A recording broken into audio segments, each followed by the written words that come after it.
Hello, SNA Assassinators. This is Super Ninja Austin back here with another video. Just seconds later after making the AEW Rampage review video. And I bet most of y'all are wondering why you did Rampage before WWE SmackDown. Well, I'll say it's because the AEW Rampage came on 2 hours before SmackDown came on. So I thought it would be only fair, fair to do that one first and do SmackDown second words.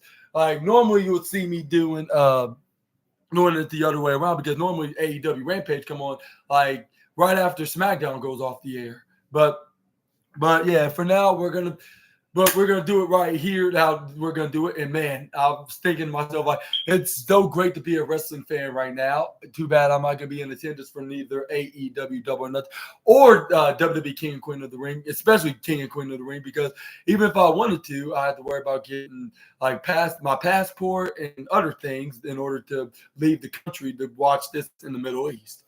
But anyways, this is where we start off on SmackDown with Randy Orton and Tama Tonga heading inside the building to get ready for their match and main event to see who's going to face Gunther for the WWE King of the Ring privilege, I guess you could say. And I was thinking Gunther might win, but at the same time, like Randy Orton needs something that's going to complete his collection of achievements of being an Ultimate Grand Slam champion. And can also give him the opportunity at SummerSlam for him to face the American Nightmare, Cody Rhodes.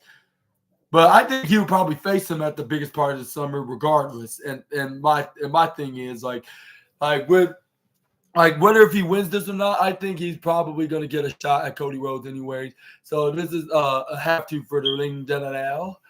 Because if he doesn't win this, you can't predict that when he's going to get that world championship opportunity. But we're going to start off with Triple H announcing from the press conference event back last night when they were doing the press conference, like for yesterday on Thursday, with Triple H announcing that whoever wins the King and Queen of the Ring respectively, they're going to earn themselves a men's and women's championship at SummerSlam. And I was like, yes, like this is what exactly what the King and Queen of the Ring concept needs. Like, whoever wins this might not only be the King and Queen of WWE, but also earn himself a title opportunity at the biggest pay-per-view, one of the WWE's biggest pay-per-views or premium live events of the year. And I was thinking to myself, we could possibly see Lyra Valkyria versus Liv Morgan, and also either Randy Orton gets Cody Rhodes or Gunther versus either Damian Priest or Drew McIntyre or somebody. But at the same time, I could see Drew McIntyre fighting CM Punk for the World Heavyweight Champion, with Drew McIntyre beating him in 5 seconds. But I'm not sure about that yet. Like, that depends if he's going to beat Damian at Clash at the Castle. But this was earlier been posted because I remember seeing this from a fellow YouTuber. They posted out from looking at WWE's social media page that Triple H announced this from the press conference the day prior. This is where we got the match of the semifinals for the women's side in the Queen of the Ring tournament, where the EST and one half of the women's tag team champion Bianca Belair taking on the Irresistible Force Nia Jax. And for a SmackDown Go Home show is on in the Middle Eastern country, yeah. So they had to cover up because I think it's kind of illegal for women to expose their skin of their body, yeah. Like certain part of their body parts, obviously. But even if Nia Jax and Bianca Belair was allowed to wear their original gear, they would barely be showing off some skin. Like, they'll be barely showing off their upper part of their bodies, like the midsection and their arms. But this is where, we got Nia Jax then try to go for a power slam right onto the EST, but Bianca Belair flipped out of it, try to go for a sleeper right onto the Irresistible Force. This is where Nia Jax then rams her right to the upper left side. This is where she starts slamming her back first by going back and forth 1, 2, 3, and this is where she finally got her off.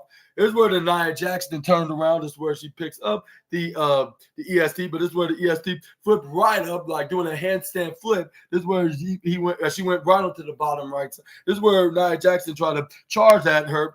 I try to go for a tackle, but this is where she gets elbowed right into the face. This is where Bianca Belair springboards right up on the top rope. This is where she slaps her backside like Chris Statlander did like a couple hours ago, or no, an hour ago before the show start. Like this is where before this show start. This is where she was like, go and kiss it. This is where then Nia Jackson's like, no, but I'll beat it. And this is where then she tried to bulldoze it by going horn to rear end. But this is where Bianca moved out of the way, like if she was a red cloth or a towel, like a bullfighter would use against the bull, like Taro Ole kind of fashion. This is where then Nia Jackson tried to go charge right at the EST, but this is where she gets meet up with a boot right to the face.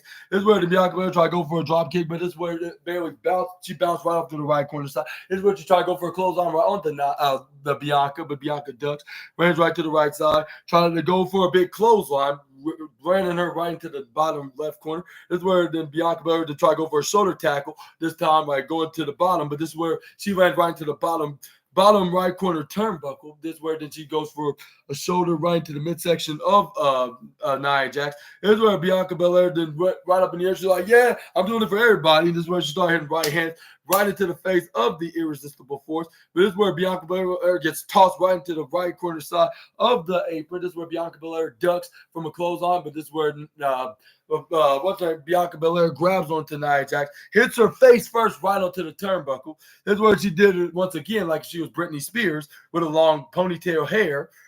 This is where then she then hit it repeatedly, like about five more times until she got up right on the top rope. This is where then she started hitting right hands right into the face, making up for what Nia Jax, what she did not do to Nia Jax because the Irresistible Force keep countering. This is where the fans start counting all the way up to like 15 or 20.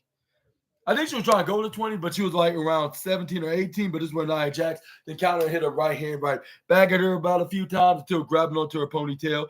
This is where she tried to pull her up. This is where, luckily she was stronger, or else she would have ended up like the Man and the Queen of Spades and the Legit Boss. And what they got when they got whiplashed. But this is where then she flipped her right over. Like luckily she was about 5 times her size. This is where the Nia Jackson was like, yeah, you may be the strongest and the fastest and the realest and all that other EST nonsense, but you're not the most powerless. When it comes to comparisons with me.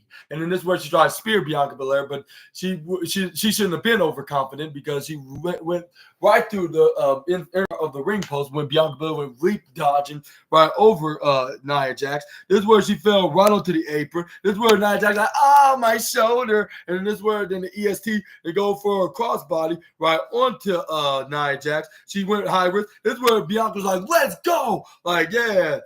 That's why they call me the EST, and this is where they repeated, which I'm starting to like from WWE, doing that. When they do a big highlighted move, when a wrestler do a highlighted move of the match, they repeatedly show it in the instant replay before it goes on the commercial break.